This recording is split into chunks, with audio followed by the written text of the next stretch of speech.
Guys, আসসালামু আলাইকুম, welcome to my back channel. আজকে আমি পোলট্রির মাংস একটু ঝাল ঝাল করে রান্না করব। দেখো আমি ভালো করে রেডি করে নেবো। তার জন্য আমি দেখো পেঁয়াজ রসুন নুন তেল হলুদ দিয়ে ভালো করে এটাকে নেড়ে চেড়ে নিব।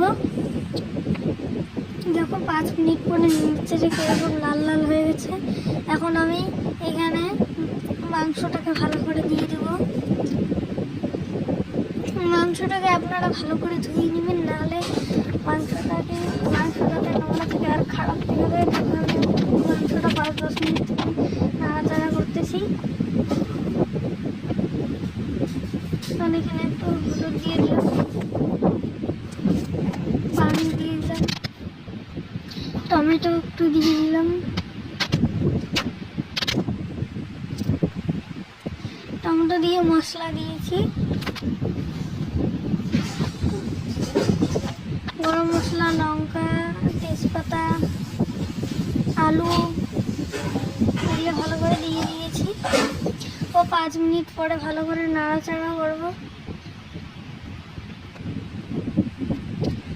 মাংসটা যে কালার না লাল করে, খুব টেস্টি।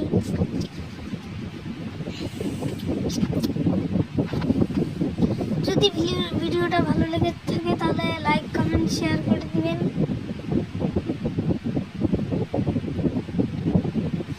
আমাদের চ্যানেলটা আপনারা সাবস্ক্রাইব করে দিবেন।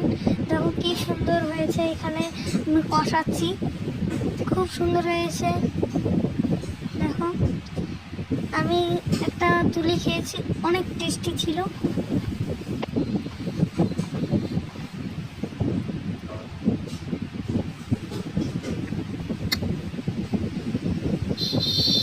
দেখো আমি তো পানি দিয়ে দিয়েছি, দিয়ে ঢেকে রেখেছি। দেখো সিদ্ধ হয়ে গেছে, নিয়ে নিয়েছি। ভালো লাগলে